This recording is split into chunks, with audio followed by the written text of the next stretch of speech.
우리의 영이 건강해야 내면도 건강할 수 있습니다. 감정, 의지, 뜻, 생각이 모든 것이 다 건강해질 수 있습니다. 내면이 건강해야 또 육신의 건강도 잘 관리할 수가 있습니다. 육신의 건강은 또 장막 같아서 불완전해요. 우리가 나이가 들면 또 아프면 무너지는 것은 당연한 거예요. 그렇게 지었어요. 티끌로 지어졌기 때문에 무병장수하겠다, 불로 처먹고 천년만년 살겠다, 이렇게 아무리 붙잡아도 이 생명은 하나님이 걷어가시면 그만인 거예요. 하나님이 허락지 않으시면 하루도 살 수가 없습니다. 저는 예전에 대학교 때 예배를 드리는 중에 호흡이 막 가빠서 답답해서 막 이렇게 거의 미칠 지경인 적이 있었어요. 그때 미친 사람처럼 병원에 가는 것이 아니라 대학교의 기도실에 올라가서 하나님께 부르짖었어요. 한 10분 정도 부르짖었던 것 같은데 시계를 보니까 1시간 정도 됐어요. 부르짖고 나니까 하나님께서 고요한 음성으로 내가 너의 생명을 걷어가면 너는 살 수 없다. 그러면서 제 마음속에서 눈물이 흐르면서 감사의 기도를 드린 적이 있습니다. 여러분, 우리의 생명은 하나님께 달려 있습니다. 우리 모든 것은 하나님께 달려 있습니다. 우리의 영혼과 육체도 다 하나님께 달려 있습니다. 요즘에 영적으로 건강하지 못한 사람들 있지만 육신적으로 내면적으로 건강하지 못한 사람들이 있습니다. 그런 사람들의 특징은 자신의 감정도 다스릴 수 없고 그 기분 따라 행동을 하는 모습들을 볼 수 있습니다. 제가 지난 주간에 공공기관에 좀 일이 있어서 방문을 했습니다. 전기차 충전한 자리가 한 자리밖에 없었어요. 그건 충전 자리지 주차한 자리가 아니었어요. 그래서 제가 기다리고 있었어요. 그랬더니 뒤에서 빵빵거리는 거예요. 앞으로 가라고. 또 기다렸어요. 또 빵빵거리는 거예요.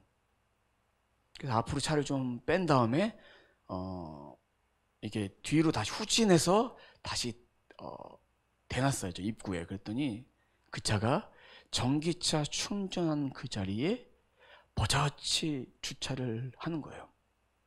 직원이 나와서 말렸습니다. 여기는 전기차 충전한 자리입니다. 이렇게 얘기했더니 그 사람이 잠깐 볼일 보고 나올 테니까 좀 주차 좀 하게 해달라고 그러면서 주차를 그냥 해버리는 거예요. 자기가 편안하면 된다는 의식을 가지고 있는 사람들이 너무나 많습니다.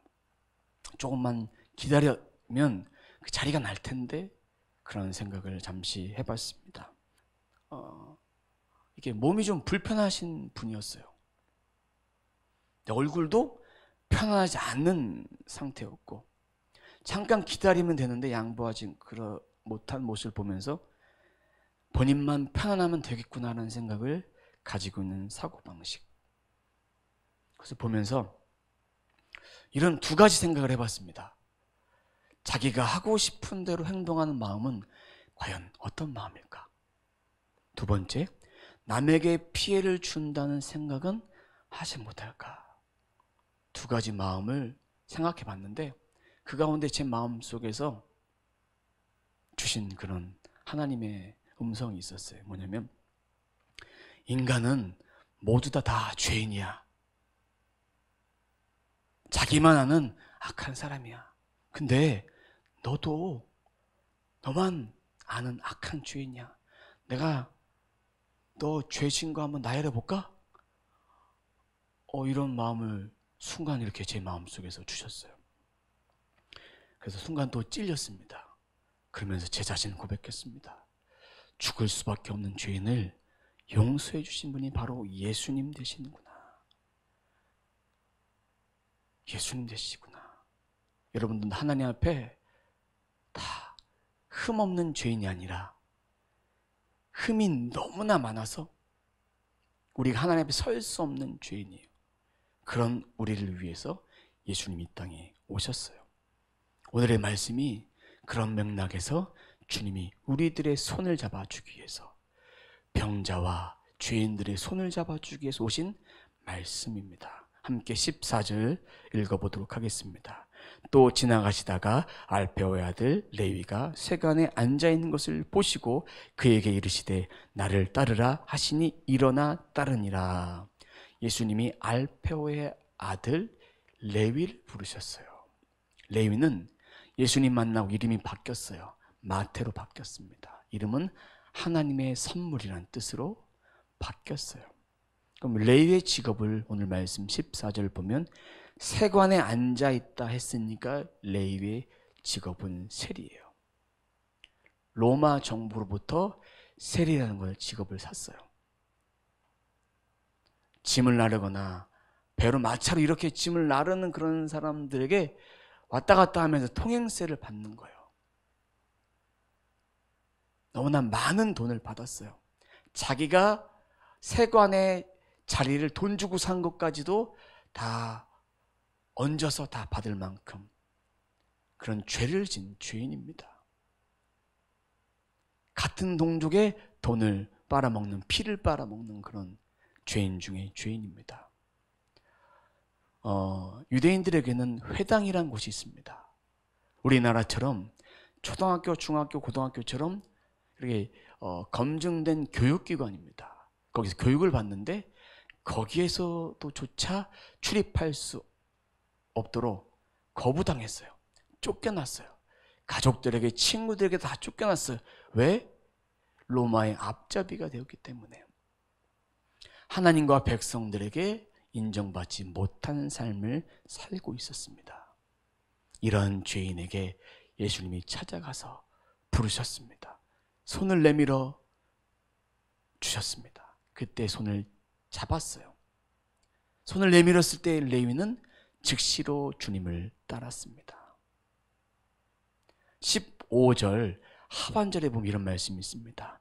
많은 세리와 죄인들이 예수와 그의 제자들과 함께 앉으니 이는 그러한 사람들이 많이 있어서 예수를 따름이라.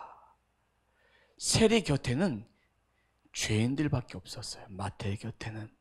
친구를 보면 이 사람이 어떤 사람인지 알 수 있습니다. 같은 부류의 사람들이 친구가 돼요. 내 범주 안에 있는 사람들이 또 사귀어질 수밖에 없습니다. 착한 사람 주위에는 착한 사람들이 있습니다. 악한 사람 주위에는 악한 사람이 있습니다. 근데 오늘 말씀해 보면 마태 세리의 주위에 있던 사람들도 15절 하반절에 많은 세리, 그들 주위에 세리밖에 없었어요. 또한 죄인들, 율법을 지키지 않는 바리새인과 서기관들의 그런 율법 해석을 따르지 않는 사람들이 주위에 많았어요. 이거는 마태가 죄인들을 불렀다는 그런 뜻이 아니라 오늘 말씀의 저자 마가가 사람들을, 마태가 그 자리를 불렀을 때에 사람들이 죄인이었던 그 상태를 사회적인 통념 안에 이렇게 율법을 지키지 않는 자들이 죄인이다. 예수님 곁에는 세리도 있었지만 죄인들도, 수많은 죄인들이 와서 마태가 그 자리에 초대한 거예요. 세금을 얼마나 많이 착취했길래 많은 사람들을 불러서 파티를 할 수 있겠습니까? 이거는 마태가 예수님 만나고 나서 전도 모임으로 초대한 거예요. 불신자들을 초대해서 예수님의 말씀을 직접 듣게 했던 거예요. 소그룹 모임을 이 자리에서 한 거예요.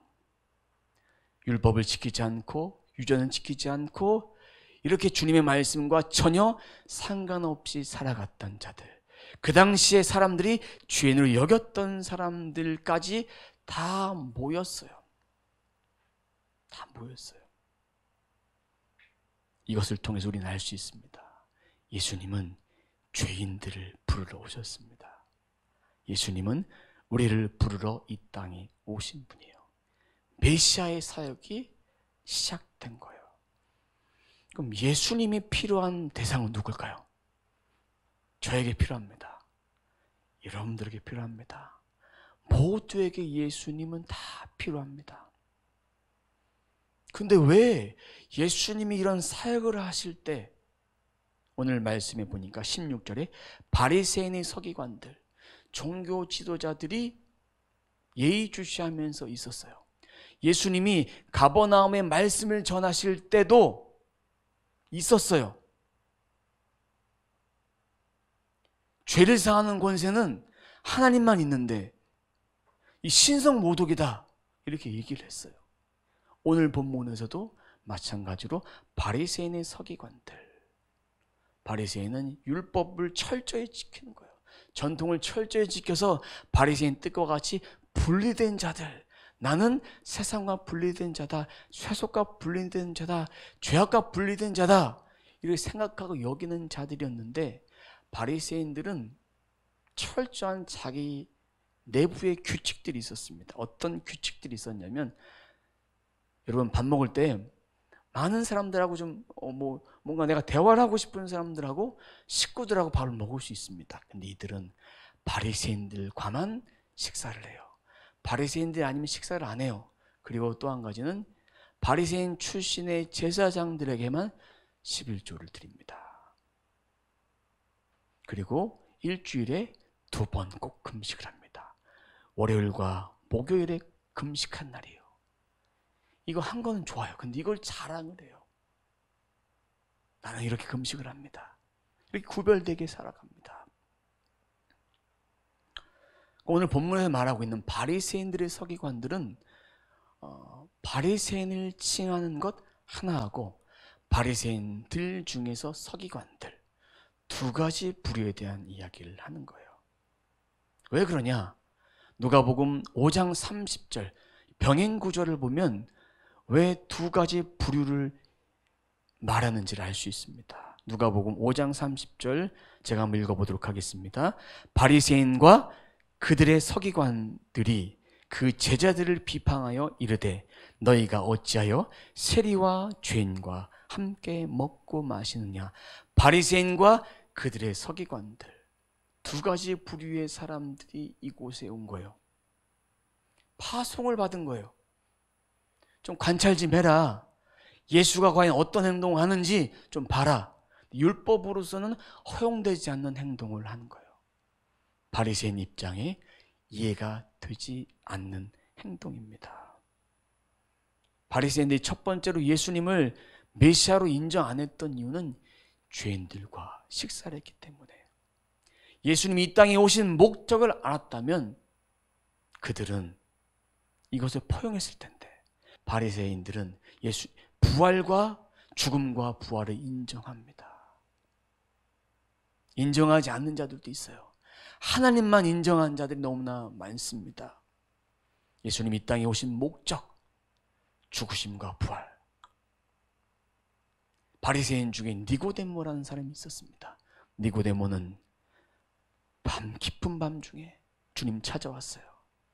사람이 어떻게 거듭날 수 있습니까? 묻다가 이 말씀 듣고 예수님이 십자가에 돌아가신 뒤에 예수님의 장사를 지냈던 사람 중에 한 명이에요.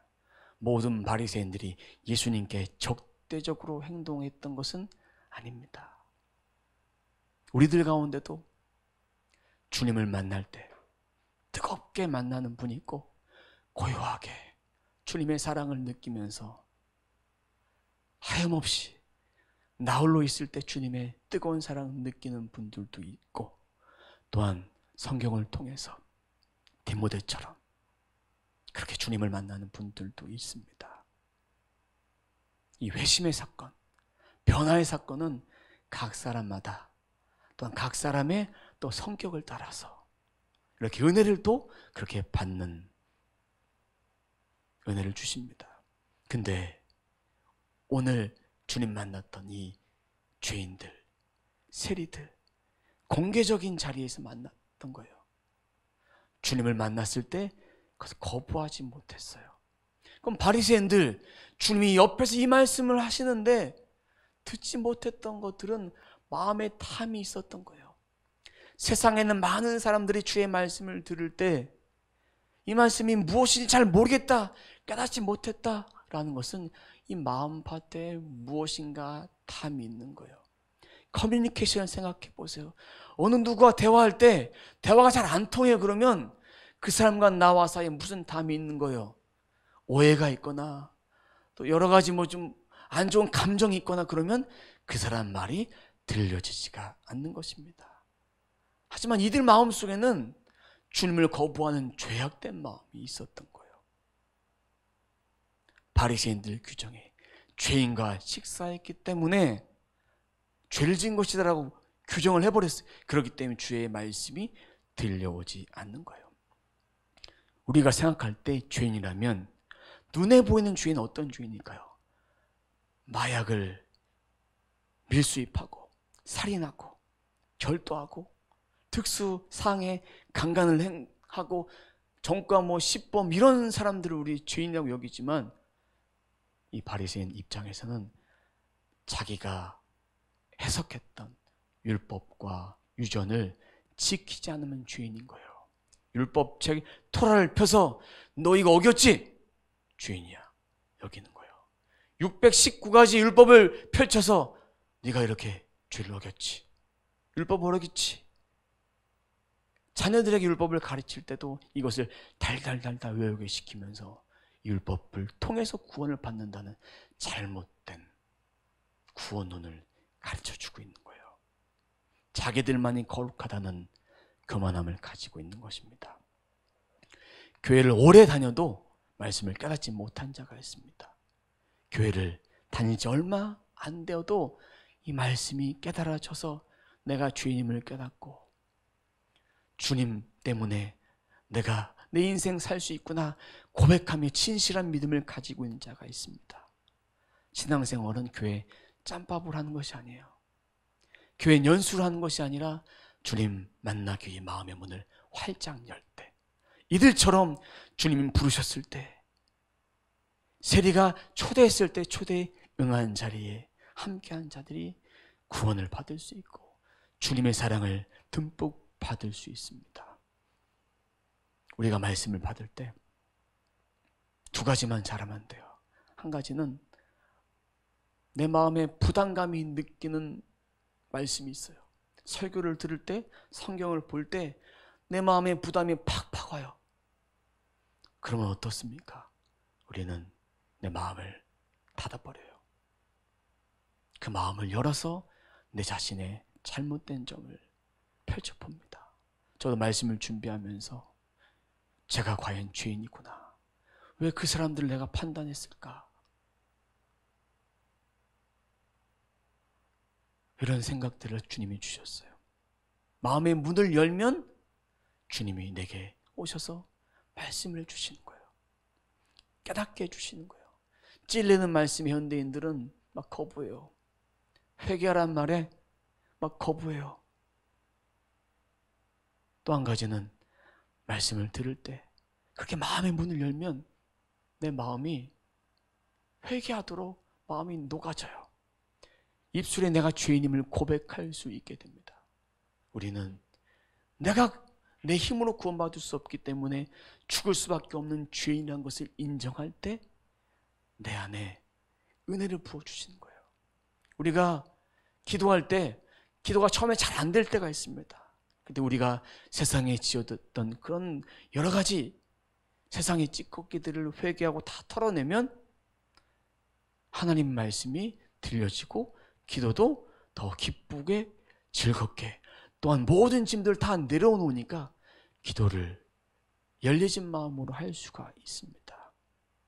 우리 마음 가운데 자복하는 마음, 회개하는 마음, 새 마음을 우리들에게 하나님은 주시길 원하십니다. 그럼 그 예수님은 교회 바깥에도 필요해요. 교회 안에서도 필요해요. 왜요? 성경 오늘 본문 말씀뿐만 아니라 마가복음에서도 회당 속에서 많은 자들이 어둠의 영에 뚫려 살았어요. 세상에 죄악에 찌들어 살았어요. 그리고 성경에 말씀하지 않아요? 마귀를 대적하라고. 우리를 하나님 말씀에 집중하지 못하고 하나님의 말씀을 따라 살지 못하도록 마귀는 내 마음을 막 푹푹푹 찔려서 넘어가도록 만들어 버립니다. 수많은 영적 전쟁이 우리의 마음에서부터 시작이 돼요. 내 마음의 갈등에서부터 시작이 됩니다. 그럼 갈등에서 시작되면 내 감정을 막 흔들어 놓습니다. 내 마음을 분주하게 만들어 버리고 내가 주님께 가까이 하지 못하도록 환경을 막 막아버리는 거예요. 그때는 주님을 원망하게 됩니다. 그때 주님을 찾을 때라는 것을 우리는 알아야 합니다. 예수님은 저에게도 필요하고 여러분들에게 필요하고 우리 모두에게 필요합니다. 내가 성도라고, 내가 집사, 권사, 장로, 목사, 전도사, 사모 다, 어린아이, 청소년 다 예수님이 필요해요. 이런 고백을 했으면 좋겠습니다. 우리 자신에게 예수님 잘 믿읍시다. 예수님 잘 믿읍시다. 옆에 있는 사람들에게도 예수님 잘 믿으세요. 저 예수 믿는데요? 우리 자신에게 한번 물어보세요. 내가 진짜 내 삶이 예수님 잘 믿는 삶인지. 이런 얘기 할 때마다 저는 참 부끄럽습니다. 예수님이 우리를 위해서, 죄인을 위해서 오셨습니다. 그럼 예수님께서 왜 죄인들과 식탁 교제를 하셨을까? 17절 말씀 보면 나와 있습니다. 함께 봅니다. 예수께서 들으시고 그들에게 이르시되 건강한 자에게는 의사가 쓸데없고 병든 자에게라야 쓸데있느니라. 나는 의인을 부르러 온 것이 아니요 죄인을 부르러 왔노라 하시니라. 건강한 사람이 아니라 병든 사람. 이 바리새인의 서기관들이 자신은 스스로 건강한 사람이다 생각했어요. 율법을 잘 지키니까 나는 죄인이 아니야 이렇게 여겼던 거예요. 병든 자는 누굴까요? 이 바리새인 입장에서 우리 빼고 나머지가 죄인이에요. 병든 사람이에요. 예수님 입장에서는 모든 사람이 다 병든 자고 다 죄인이에요. 그럼 식탁 교제의 의미가 있습니다. 예수님께서 하시는 사역, 죄를 사하는 권세, 이것 때문에 식탁 교제를 한 거예요. 죄인임을 주님 앞에 다 토설하고 이제 새로운 삶을 살기로 다짐을 한 거예요. 밥 먹을 때 앞에 불편한 사람이 있어 보세요. 얼마나 불편하겠어요. 여러분 앞에 밥 먹는데 전과 시범이 앉아 있어요. 덜덜 떨리겠죠. 이런 관계가 회복이 되는 거예요. 두 번째는 회개한 자에게 주신 선물이에요. 밥. 식탁에서 먹는 밥은 영원한 주의 말씀 대신 양식입니다. 또한 회개한 자에게 앞으로 임할 하나님 나라의 잔치예요. 세리가 잔치를 베풀었을 때 많은 사람들이 먹고도 남을 정도로 그렇게 풍성한 은혜가 여기 있었습니다. 천국 잔치가 그렇습니다. 우리가 주님 믿는다면, 주님의 은혜가 임한다면 우리 마음속에 주님과 함께한 식탁 잔치가 벌어진다면 기쁜 거예요. 즐거운 거예요. 미소가 충만한 거예요. 우리 몸은 괴로워 죽겠는데 우리 영혼이 기쁠 때가 있습니다. 환경은 열리지 않았는데 기뻐요. 그럼 하나님께서 그 감사의 고백을 들으시고 저희들의 삶도 열어주시는 거예요. 기쁨, 주님이 주신 그 기쁨이 우리들에게 있다면 그것이 성경에서 말하는 형통이에요. 형통. 우리가 가장 먼저 건강 중에 챙겨야 될 것, 영적인 건강, 육적인 건강, 또 내면적인 건강.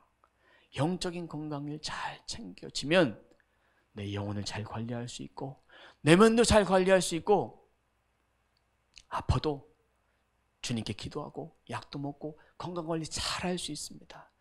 하지만 영적인 건강이 무너지고 내면이 무너져 보세요. 폐인처럼 살아갈 수밖에 없어요. 아파도 이러다 죽지 뭐. 내면 건강이 건강하지 못하면 손목을 걷어서 칼로 차야 하고 수면제 한 통 다 먹고 죽으려고 자살기도 하고. 이러지 않겠습니까? 내면의 건강이 잘 되기 위해서 영적인 건강을 잘 유지하십시오.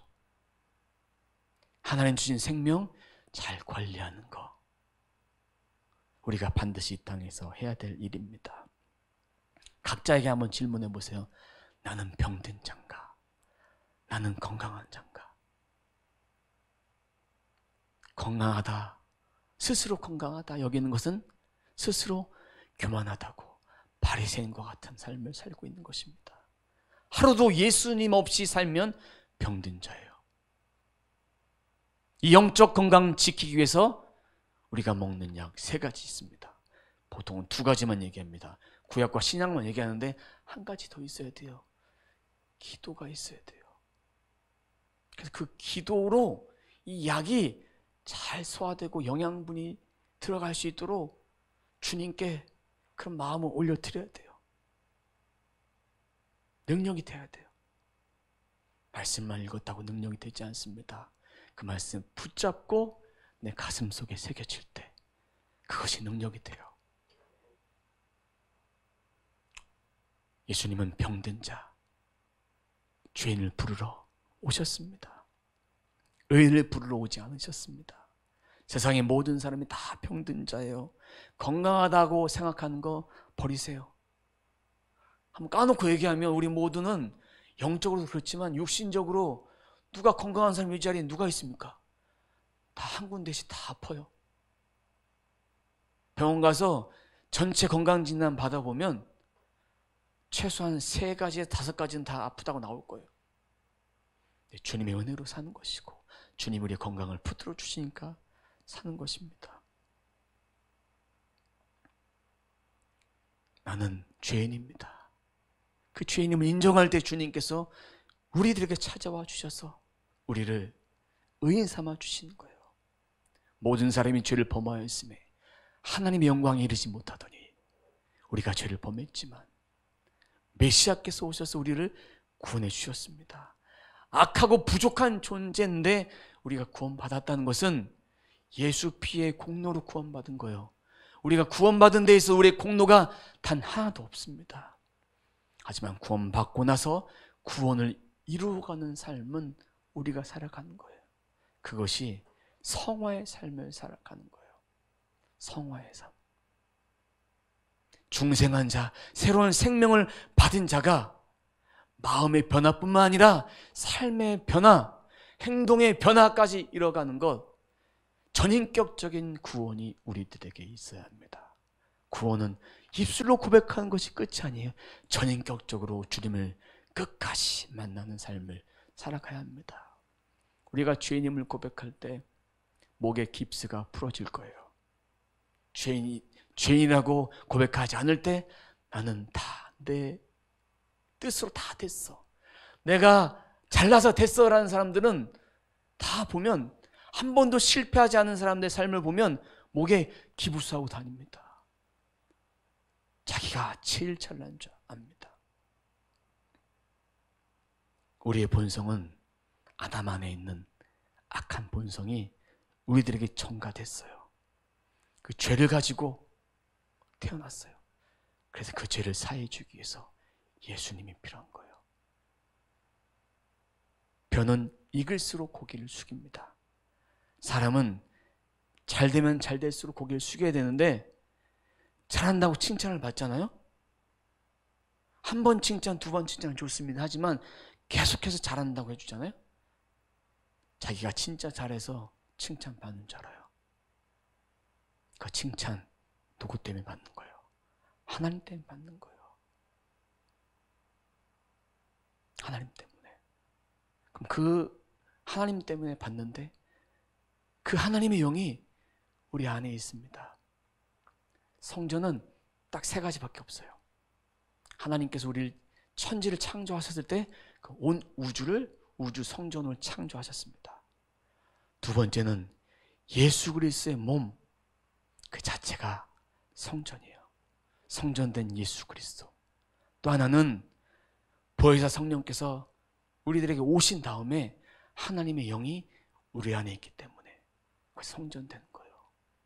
건물은 예배를 드리기 위해서 필요한 것뿐이에요. 그래서 예배 당이란 말도 쓰고 교회 당이란 말도 써요. 너무나 이 말이 좀 촌스러워 보이지만 더 이상 표현할 게 없어요. 교회는 성전이 아닌 거예요. 예배하는 자들이 모여 있는 그 모임, 에클레시아. 우리가 예배하지 않을 때 이곳이 뭐가 됩니까? 성전이 될 수 있을까요? 없어요. 성경은 그걸 말씀해 주시는 거예요. 성전이라면, 성전이 있으면 이 성전이 예배자가 없으면 성전이 아닌데 이 건물이 성전이라 생각해 보세요. 그러면 유럽에, 영국에, 독일에 교회가 무너져서 그 안을 술집으로 만들어버리고 교회가 어려워서 무너지고 망한 다음 그 자리에 요즘 이런 현상들이 벌어지고 있습니다. 교회 자리에 사찰이 들어와요. 교회 패를 그대로 다 달고 있어요. 종탑도 달고 있어요. 강대상 그대로 쓰고 있어요. 근데 위에서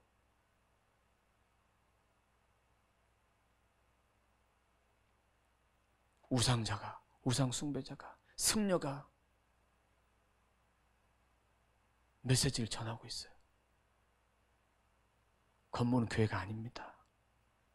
하나님 자체, 예수님 자체, 우리 안에 계신 성령님, 우리 심령 성전,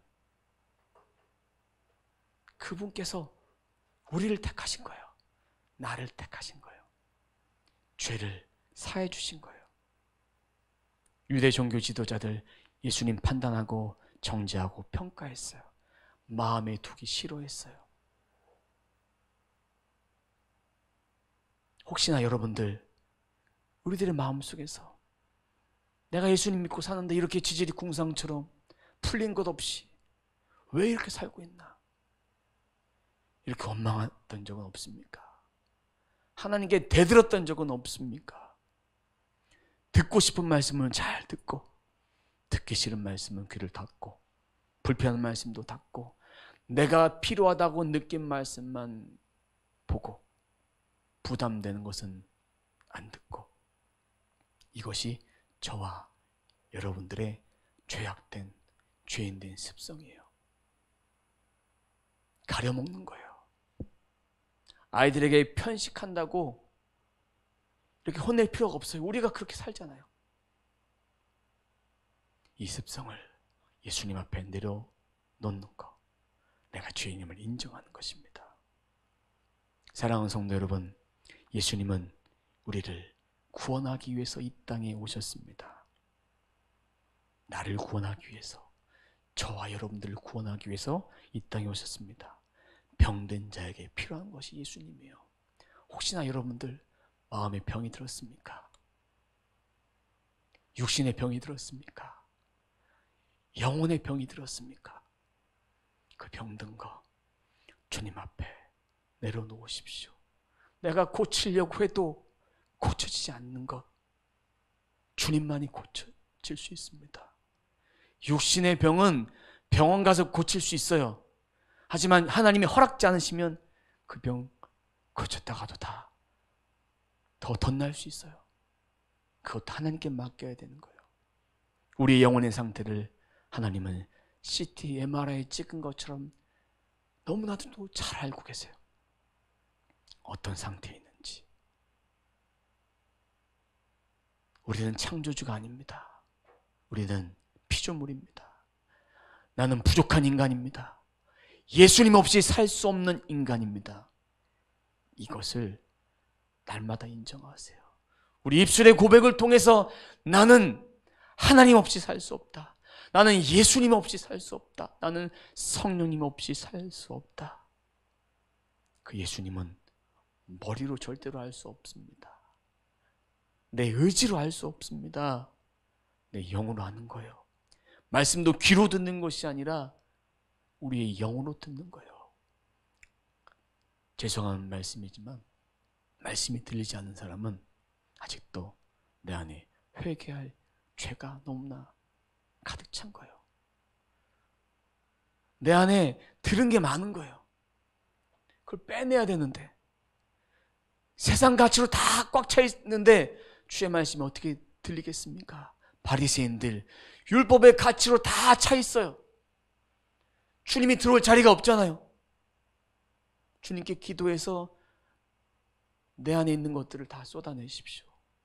이걸 매일 해야 되는 작업입니다. 거룩하신 하나님 말씀을 듣기 위해서. 17절 말씀 합독하고 말씀을 마치도록 하겠습니다. 함께 읽겠습니다. 시작.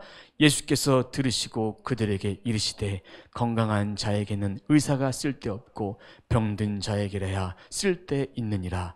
나는 의인을 부르러 온 것이 아니요 죄인을 부르러 왔노라 하시니라. 아멘. 여러분, 우리 안에 내면에 병든 거 다 끄집어내고 그 안에 주님의 말씀을 담아둠을 통해서 나는 죄인이다. 나는 죄인이다.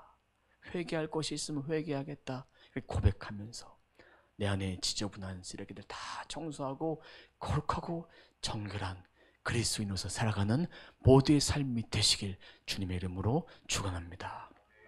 오늘 말씀 기억하면서 잠시 잠깐 내 내면에 있는 거, 주님이 기뻐하지 않는 거 내려놓는 기도를 하나님께 올려드리도록 하겠습니다. 다 같이 기도합니다. 하나님 감사합니다. 하나님 감사합니다. 내 안에 주님이 기뻐하지 않는 여러 가지 생각들, 건강하지 못한 생각들, 아버지 부족한 생각들, 부족한 마음들, 세상의 악한 마음들, 아버지 내 육신적인 욕망들, 이 모든 욕망들을 주님 앞에 내려놓습니다. 건강한 자는 주님이 필요 없습니다. 병든 자, 죄인을 위해 오셨습니다. 나를 위해 오셨음을 기억하며 내가 주님이 필요합니다. 주여 내 안에 거룩한 성령으로, 내 안에 거룩한 성령으로 주여 모든 것을 씻어주시고 내 마음의 병들을, 내 영혼의 병들을, 욕심의 병들을, 생각들을, 내 짐들을 다 주님 앞에 맡깁니다. 주여 내가 가지고 이것 가지고 천국 갈 수 없습니다. 이것 가지고 이번 한 주 살 수 없습니다. 모든 건 내려놓습니다. 아버지여 저희들에게 은혜를 베풀어 주시옵소서. 씻어낼 수 있는 마음을 얻게 해주시옵소서. 씻어 주시옵소서. 주님께 더욱더 가까이 갈 수 있도록 주여 불쌍한 저희들을 용서해 주시옵소서.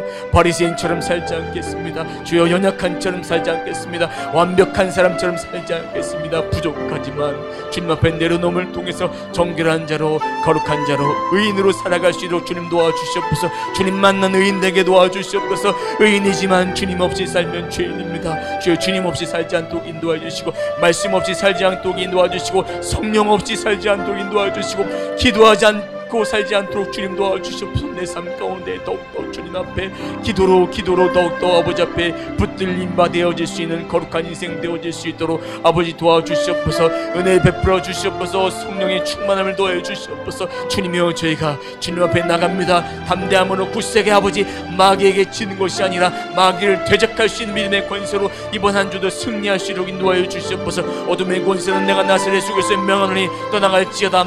주님 아버지 인도하여 주시옵소서. 아버지 도와주시옵소서. 금리를 보시옵소서. 아버지 풀어주시옵소서. 모든 것들 주께 맡기며 주님께 의탁하며 나아갈 수 인도하여 주시옵소서. 아버지 도와주시옵소서. 성령님 동행하여 주시옵소서. 아버지 감사합니다. 감사합니다. 주님의 은혜로 자유로운 마음으로, 기쁜 마음으로, 즐거운 마음으로 이번 한 주도 승리할 수 있도록 도와주시옵소서. 나는 승리하리라. 나는 승리하리라. 예수님만 승리하리라. 아버지 이 믿음 가지고, 이 굳센 마음 가지고 아버지 선포함으로 살아갈 수 있도록 도와주시옵소서. 예수 십자가의 공로로, 예수의 보혈로 아버지 모든 걸 덮고 아버지 바르며 뿌리며 온전히 승리할 수 있는 우리 모두의 삶이 되어지시길 인도하여 주시옵소서. 주님 감사합니다. 주님 감사합니다. 주님 은혜 베풀어 주시길 감사합니다. 주님 인도해 주시옵소서. 아버지 감사합니다.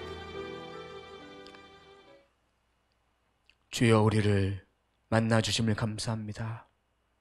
우리 마음속에, 생각 속에, 영혼 속에 주님이 찾아와 주셔서 내가 너를 부르러 왔다. 너는 내가 필요한 병든 자다. 너는 내가 필요한 죄인이다. 주님, 그런 죄를 만나주시고 주님 안에 은혜를 누릴 수 있는 삶을 살 수 있도록 도와주옵소서. 이번 한 주도 승리하길 원합니다.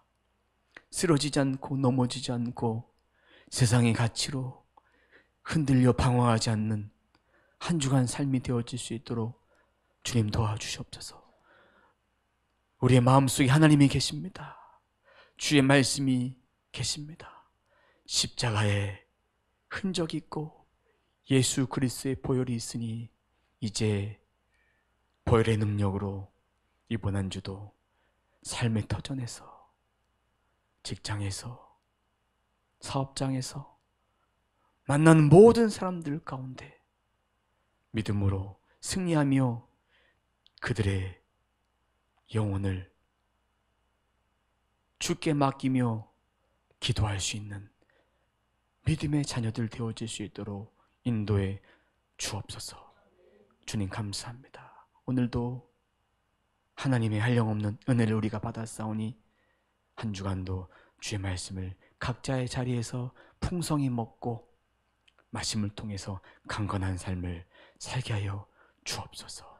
성령님, 머리부터 발끝까지 우리들에게 임하여 주시옵소서. 우리 가정에 임하여 주옵소서. 사업장에 임하여 주옵소서. 우리 자녀들에게 임하여 주옵소서. 주님 감사합니다. 예수님의 이름으로 기도드립니다.